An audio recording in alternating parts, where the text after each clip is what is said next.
Bueno, ya estamos con Mario Blecher, expresidente del Banco Central. Bueno, un hombre que estuvo muy cercano en la campaña a Daniel Scioli, pero una opinión que yo respeto, que me parece que es interesante de ver, porque bueno, no es una opinión interesada como podría ser la de los economistas de Cambiemos, pero es una opinión que tampoco está en las antípodas, ¿no? En el kirchnerismo que, como decía ayer Miguel Bain, está preocupado por estas horas por hacer política y ver, como ha dicho Kicillof, digamos, criticar básicamente desde el inicio, cuando todavía no se han visto los resultados, digamos, del programa económico. ¿Cómo está viendo, Blecher, lo que ha sido hoy? Por un lado, una devaluación importante, 40%, pero por otro lado, bueno, sin cepo se ha podido estabilizar el dólar muy por debajo de lo que muchos creían. Bueno, yo creo que la forma como esto se ha hecho no era la forma que yo hubiera preferido, en el sentido que hubiera sido más gradual, pero la forma como esto se hizo, las preparaciones que se hicieron, todo el tema de los futuros, que ya todo el mundo se olvidó, pero el tema de los futuros, el tema de los recursos para aumentar, aunque sea con endeudamiento, pero para aumentar las reservas del Banco Central, le dieron cierta tranquilidad al público.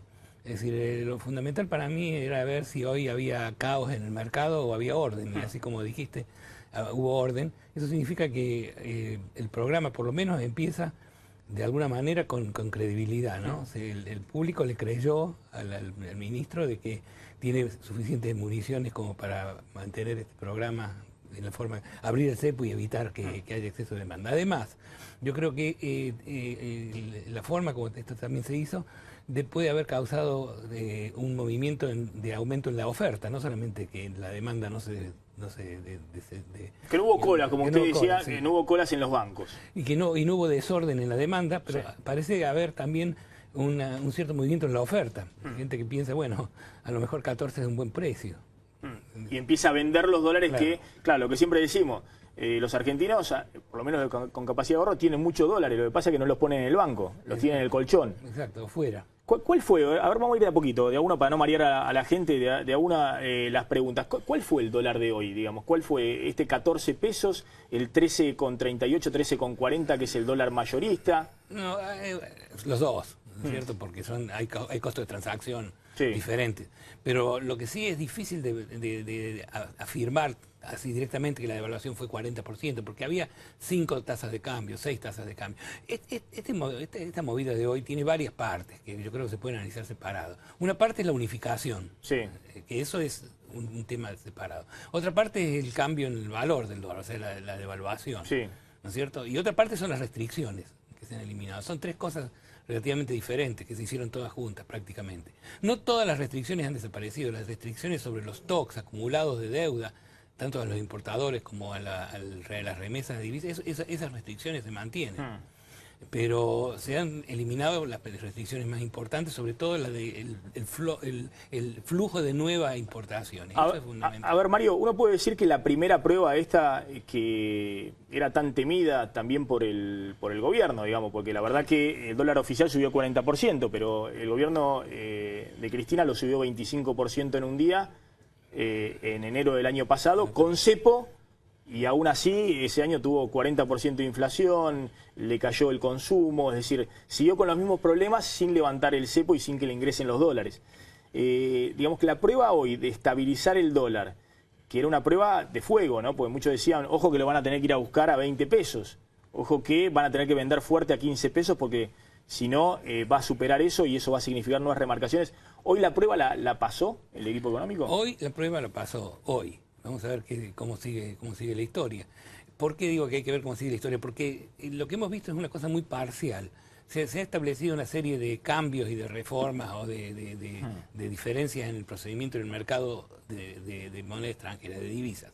Pero todo eso tiene que estar insertado en un plan mucho más integral, mucho mayor. Para la gran pregunta que vos hiciste, ¿cuál es el pass-through? ¿Cuál es el efecto de esta devaluación sobre los precios al público? Si habrá nuevos aumentos de precios. Sí. ¿Cuál es el efecto? Eso depende de cuáles son las otras políticas, no depende solamente de lo que pasa en el mercado cambiario. Depende si la situación fiscal se estabiliza, depende de qué pasa con la cuestión monetaria, depende de muchas cosas. Que vos decías, bueno, el público todavía no ha aceptado el programa, o tendrá que ver qué pasa con el programa, pero nosotros no hemos visto el programa. Vamos a ver, ¿cuál es el programa? Es decir, solamente ha habido un programa para abrir rápidamente el cepo. Lo cual es importante, ¿no? Era un objetivo importante. Es un objetivo importante porque si no se puede importar insumos, no se puede producir. Si no se puede remitir dividendos, no se puede esperar inversión. O sea, no se puede esperar que la economía salga de la situación en que está si el cepo no es solamente sobre el dólar, sino sobre toda la economía. Eso es importante, pero es importante evitar que esto cree una dinámica propia con respecto a precios, salarios, devaluación, dólar. Es importante ver cómo se compensa de alguna manera. Ahora, esa dinámica, claro, lo que sucede es que tal vez el equipo de Macri dijo, bueno, en los últimos 4 años tuvieron cepo. Con el cepo se terminó el crecimiento de la economía en los últimos 4 años, lo que estaba contando usted. Y además entraron también en un ritmo de devaluación, dólar, salarios, inflación, que es decir, cuando empezó el cepo el dólar valía 4 pesos. Cuando terminó el cepo valía antes de la devaluación de hoy 10 pesos. Más todas las tasas adicionales, todas esas múltiples. Claro, 10 pesos en el oficial, pero valía 11.80 para el dólar ahorro, 13.60 para el dólar turista. Y aún así la gente le compraba mucho dólar ahorro, le compraba mucho dólar turista y se le iban a reservar al Banco Central. Seguro, porque no había credibilidad en el sistema. Esto funciona mucho con credibilidad, pero funciona también con políticas prácticas. Tenemos que ver qué va a hacer. Hasta ahora el gobierno no ha dicho absolutamente nada qué va a hacer con el déficit fiscal, y las medidas que ha anunciado de carácter fiscal son todas expansivas, todas aumentan el déficit.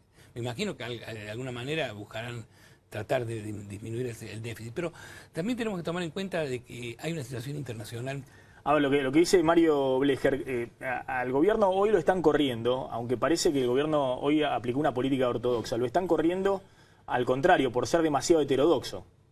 Es decir, lo están corriendo porque lo que hizo es liberar el dólar, que era algo inevitable porque no tenía reservas para defenderlo, pero todavía no hizo los deberes desde el punto de vista fiscal, no dijo cómo va a achicar el déficit fiscal para no emitir tantos pesos. Sí, o que nos diga que no lo va a achicar y en lugar de emitir pesos va a endeudarse externamente para de esa manera financiarlo, que también es una posibilidad dada la situación internacional. La situación internacional es una situación de cíclica, de una caída en la demanda. Por eso a lo mejor se pueden hacer algunas políticas anticíclicas de alguna manera. Es algo que se debe juzgar cuando sepamos cuáles son las intenciones. Si el gobierno aprovecha el hecho de que la Argentina tiene muy poca deuda para endeudarse, significa que no piensa achicar el déficit. Entonces hay que ver qué pasa. Yo no lo veo todavía. Yo creo que es un paso positivo en la dirección correcta, se han hecho los preparativos correctos, pero hay muchos riesgos que todavía no nos quedan claros cómo se van a manejar. Digo, una pregunta para Mario Blecher. Sí, ¿dónde y cómo hubiera sido el ajuste de Scioli? Las historias contrafácticas. Sí, o sea, ¿cuál hubiera sido la receta del equipo que acompañaba Bueno, nosotros a en Scioli? principio pensamos de que la devaluación tenía que ser mucho menor por varias razones. Primero, para evitar el traspaso de precios, para evitar en una situación de caída de los salarios reales, que es algo que puede pasar si los precios no se controlan. Y pensamos de que había que ir abriendo de a poco el cepo, ir abriendo de a poco para de esa manera dar tiempo al ajuste y no necesitar endeudarse como el gobierno lo está haciendo. Ahora, Pero ¿cómo achicaría el déficit? Digo, porque usted está marcando que Macri no achica el déficit. Yo no estoy marcando, estoy diciendo que no sé cuál es el plan fiscal del gobierno. Yo no sé, tal vez tenga un plan fiscal. Nosotros pensamos de que los subsidios no se deben cortar en este momento porque no es el momento cíclico para hacerlo. Tenemos caída de la demanda externa, lo que pasa en Brasil, lo que pasa en China. No es el momento para que también hagamos caer la demanda local por consumo e inversión. O sea, era mucho más gradual. Y además hay un punto importante. Evidentemente, la devaluación tiene efectos sobre los precios y todo esto, pero aumenta la competitividad de Argentina, aumenta la competitividad. Lo que nosotros tratamos de resaltar todo el tiempo es de que no es la única forma de aumentar la competitividad. La competitividad se puede aumentar también con nuevas tecnologías, con nuevos productos, con más productividad, con mejor infraestructura. Y nosotros poníamos más el acento en ese elemento que en el elemento de la tasa de cambio. Pero bueno, eso es un poco Mario, la a ver, historia. ¿cómo se consigue hacer lo que hace, por ejemplo, Chile, que subió el dólar en el último año 20% y tiene 4% de inflación anual? hacer lo que hizo, no sé, Brasil, que subió 60% el dólar en el último año y tiene 9-10% de inflación anual. Bueno, tiene ahí dos formas. Lo mismo pasa en Uruguay, es decir, países que cuando necesitan devaluar porque no le ingresan muchos dólares, sube el dólar y nadie se vuelve loco porque tienen una inflación muy pero muy bajita. Primero que esas son economías que están menos dolarizadas. En la Argentina, por empezar, hay muchos precios que están en dólares. Los precios de propiedades están en dólares. O sea, eso automáticamente te sube. O sea, la transmisión de la devaluación a los precios es menor en los países que vos mencionás que en la Argentina. Parte porque está dolarizado. Hay que desdolarizar. También es otro objetivo. Pero por otro lado, en algunos de los casos que vos mencionaste, el punto es que tienen recursos desocupados más que lo que nosotros tenemos ahora, una situación prácticamente de empleo, de pleno empleo, prácticamente. O sea, hay presión al no haber habido suficiente inversión, hay mucha presión sobre los recursos. Entonces, si vos pones presión sobre los recursos, los precios suben más cuando haces una devaluación. A ver, la pregunta que uno se hace en este momento es si el dólar a 14... ¿es caro o barato? Digamos, esa es la pregunta obviamente que todo el mundo se hace.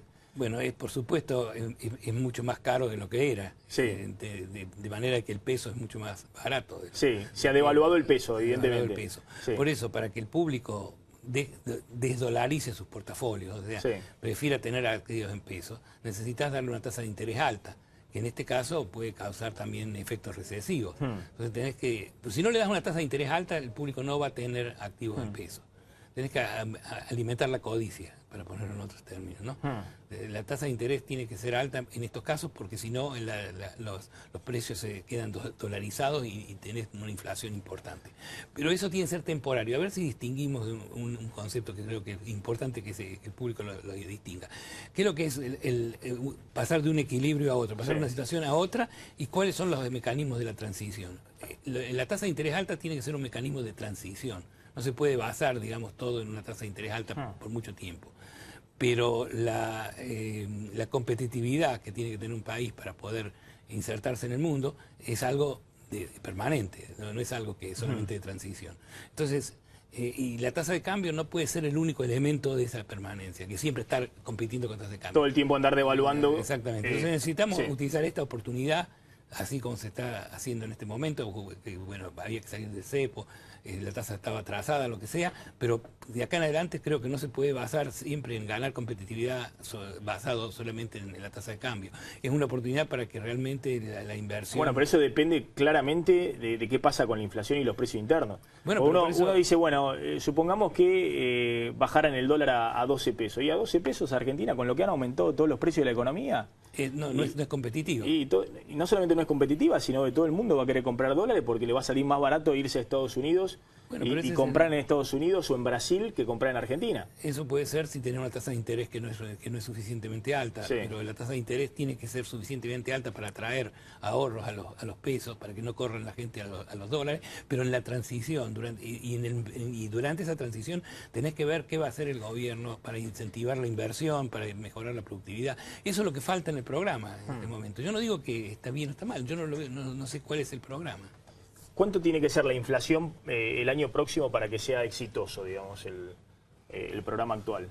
No, ¿cuánto tiene que ser? 2%, pero no sé, no estoy seguro que podés llegar al 2%. No, te quiero decir, tiene que ser una inflación baja si querés ser... No tendría que volver al 202014, lo que le pasó a Kicillof, que se le fue la inflación a 38%. No tendría que volver a esos niveles, sobre todo en un mundo en el que hoy en día hay tendencias recesivas y no inflacionarias.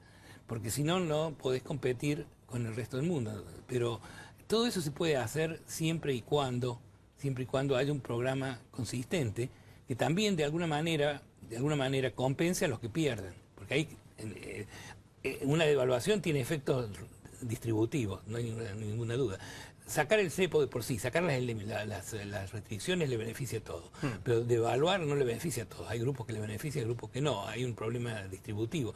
Eso tiene que tener alguna compensación. Yo no sé cuál es el plan del gobierno, pero si vos tenés una situación en la cual tenés bastantes problemas en la calle desde el punto de vista social y político, por más competitivo que sea, nadie te va a invertir. Entonces tenés que tomar eso en cuenta dentro de la función de la inversión. Mario Blecher, gracias por haber estado esta noche en Plan M.